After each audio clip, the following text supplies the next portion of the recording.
All right, folks, Friday morning, last trading day of the week, and what a week it's been. We've had a 3-day rally in the stock market. We're seeing the Nasdaq up 6% on the week.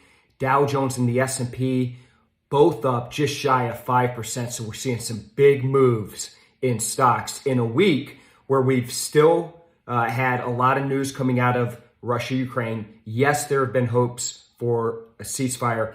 Yet to be seen, nothing shaken on that front, and we can see a continuation, or at least things still escalating as far as the tensions and the war that's going on there. We also had a week where our Federal Reserve raised our benchmark interest rate up by 25 basis points, so 0.25%, which was expected, but in that discussion, and in the news conference that followed, obviously inflation is a concern, and they're going to look to increase that rate.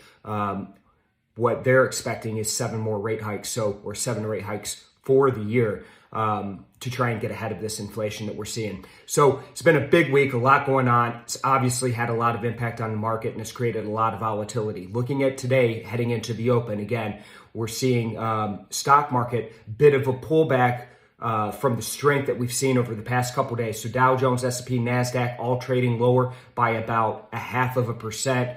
Oil is trading, or at least flatlined this morning. It was trading higher. It's now trading at $103 a barrel in WTI. And the dollar, which has seen significant weakness over the past couple of days, we're seeing the dollar rally a bit this morning, seeing strength against the euro, strength against the pound, strength against the yen. So seeing that dollar perk up this morning. So last day of the week, again, a lot going on. We've moved past the Fed meeting. Now, I would imagine a lot of attention is going to refocus itself, although it's remained focused on everything coming out of Russia, Ukraine. So everybody have a great week. Let's trade some price action. Have a great weekend. I'll see you all again on Monday morning.